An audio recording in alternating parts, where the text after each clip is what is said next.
রাসূল সাল্লাল্লাহু আলাইহি ওয়াসাল্লাম বলেছেন, ইবসিরু আহাদাকুমুল কাজাতা ফি আইনিল আখি ওয়া ইনসাল জিজআ ফি আইনিহি। তোমাদের মধ্যে একজন ব্যক্তি তার অপার ভাইয়ের চোখের সামান্য খড়খোটা দেখতে পায়, কিন্তু নিজের চোখের মধ্যে বিশাল আয়তন বৃক্ষরাজির মতো দোষ যে লুকিয়ে আছে সেটা সে দেখতে পায় না।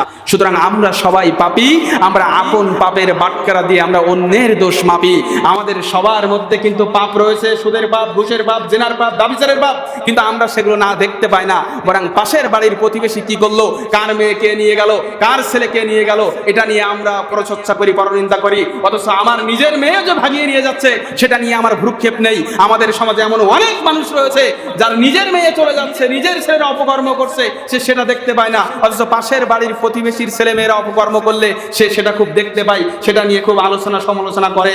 সে নিজে শুধরাতে চায় না, অন্যকে শুধরাতে চায়। এজন্য সহিহ ইবনে হিব্বানের মধ্যে আল্লাহ রাসূল সাল্লাল্লাহু আলাইহি ওয়াসাল্লাম বলেন, ইবসিরু আহাদাকুমুল কাজাতা ফি আইনিল আখি ওয়া ইনসাল জিজআ ফি আইনিহি।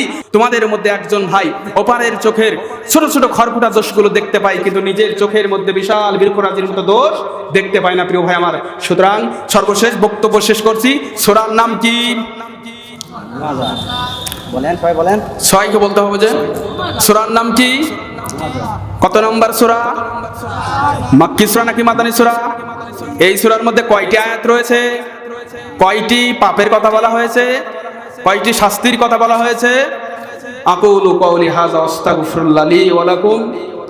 আল্লাহ রাব্বুল আলামিন আজকের বক্তব্য থেকে যতগুলো কথা শোনার তৌফিক দান করেছেন, প্রত্যেকটি কথার উপরে আমাদেরকে যথাযথভাবে আমল করা তৌফিক দান করুন। চিল্লায়ে বলেন আল্লাহুম্মা আমিন। আসসালামু আলাইকুম ওয়া রাহমাতুল্লাহি ওয়া বারাকাতুহু। মাশাআল্লাহ।